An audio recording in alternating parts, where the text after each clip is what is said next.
அஸ்ஸலாமு அலைக்கும். இன்னைக்கு ராபியா குக்கிங்கில் என்ன செஞ்சுருக்கோம் அப்படின்னு பார்த்தீங்கன்னா, மஷ்ரூம் அப்புறம் தாமரை விதை குடமிளகா வச்சு ஒரு கிரேவி தாங்க செஞ்சுருக்கேன்.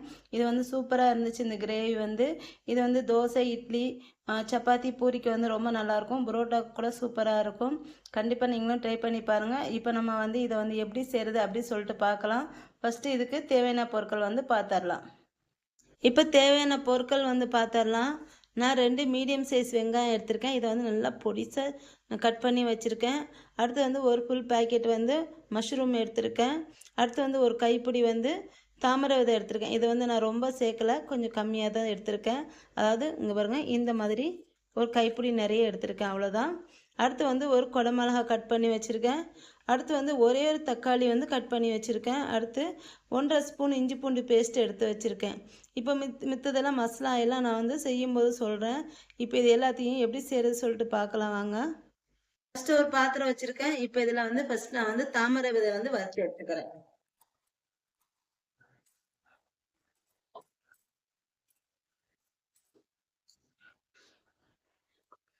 இப்போ இது பாருங்க, வறுத்தாச்சு. இப்போ இதை எடுத்து வச்சுக்கலாம். அடுத்து இப்போ இதில் கொஞ்சமாக எண்ணெய் ஊற்றிக்கிறேன். சரி, எண்ணெய் ஊற்றிக்கிறேன்.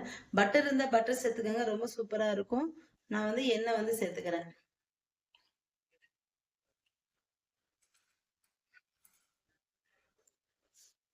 இப்போ இதில் பொடிசாக கட் பண்ணி வச்சிருக்கிற வெங்காயத்தை வந்து சேர்த்துக்கிறேன்.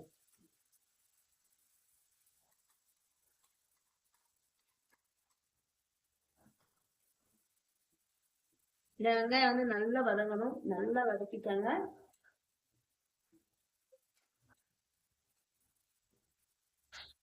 பாருங்க, வெங்காயம் வந்து நல்லா வதங்கிடுச்சு. இப்போ இதுல இஞ்சி பூண்டு பேஸ்ட் வந்து சேர்த்துறேன்.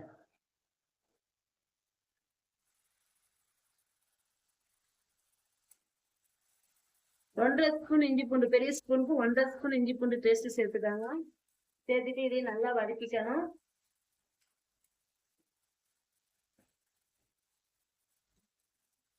இது நல்லா வதக்கிட்டு இப்போ இதுல இது நல்ல பச்சை வாசனை போக நல்லா வதங்கிடுச்சு. இப்போ இதுல நான் என்ன சேர்த்துக்கிறேன்னா, பட்டை, லவங்க, ஏலக்காய் தூள் வந்து பொடி பண்ணி வச்சிருக்கேன். அது வந்து ஒரு 1/2 ஸ்பூன் சேர்த்துக்காங்க.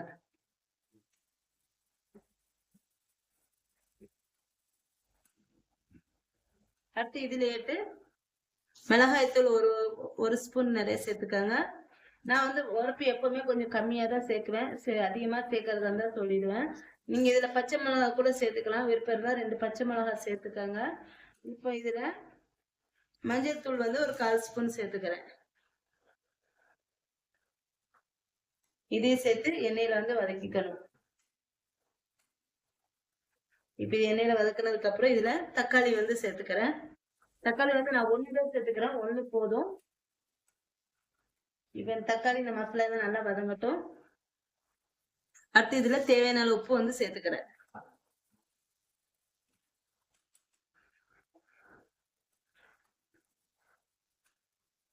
இப்ப இதுல இது கொஞ்சம் வதங்கினதுக்கு அப்புறம் இதுல என்ன சேர்த்துக்கிறோம் அப்படின்னா, மஷ்ரூம் வந்து சேர்த்துக்கிறேன். அடுத்து குடமிளகாய் சேர்த்துக்கிறேன். சேர்த்துட்டு நல்லா வதக்கிக்கோங்க.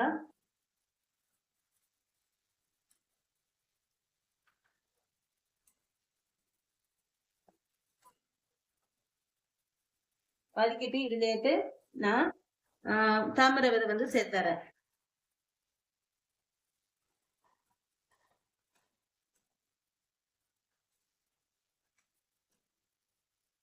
நல்லா கிளறி விட்டுக்கோங்க. விட்டுட்டு ஒரு நிமிஷம் இது வந்து இந்த இதுலேட்டு இப்ப வதக்கிக்கிறேன்னா, அதுக்கப்புறம் தண்ணி வந்து ஊத்திக்கலாம். இப்ப பாருங்க, இது நல்லா வதக்கியாச்சு. இப்ப இதுல தண்ணி வந்து ஊத்திக்கிறேன். ஒரு 1/2 கப் தண்ணி வந்து ஊத்திக்கோங்க.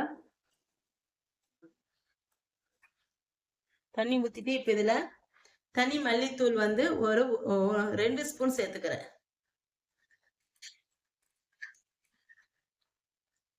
மல்லித்தூள் 2 ஸ்பூனு. அடுத்து ஜீரகத்தூள் வந்து 1 ஸ்பூன் வந்து சேர்த்துக்கிறேன். சேர்த்துட்டு நல்லா கிளறிட்டு மீடியம் ஃப்ளேம்ல வச்சு மூடி வச்சிடுங்க. பாருங்க, இந்த குழம்பு வந்து நல்லா வெந்து கொஞ்சம் கொஞ்சமாக வற்றி தண்ணி வந்து குறைஞ்சிட்டே வருது. கொஞ்சம் எண்ணெய் பிரிஞ்சு வர மாதிரி இருக்கும்போது வந்து ஆஃப் பண்ணிடணும். அதுக்கு முன்னால் இதில் வந்து கொஞ்சமாக ஒரு 1/4 ஸ்பூன் மிளகுத்தூள் வந்து சேர்த்துக்கிறேன்.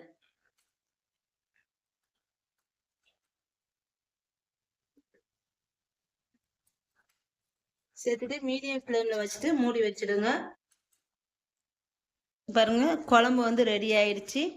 இப்போ கடைசியாட்டு ஒரு 1/4 ஸ்பூன் நான் வந்து சோம்புத்தூள் வந்து தூவிக்கிறேன். அவ்வளோதாங்க. அடுத்து வந்து மல்லித்தலை தூவிக்கலாம். தூவிட்டு குழம்பு வந்து ஆஃப் பண்ணிடலாம். அவ்வளோதாங்க. மஷ்ரூம் குடமிளகா தாமரை விதை கிரேவி வந்து ரெடி ஆயிடுச்சு.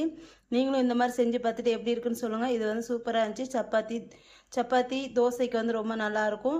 என்னோட இந்த வீடியோ உங்களுக்கு பிடிச்சிருந்தா லைக் அண்ட் கமெண்ட் ஷேர் பண்ணிக்கோங்க. என்னோட சேனலை மறக்காமல் சப்ஸ்கிரைப் பண்ணிக்கோங்க.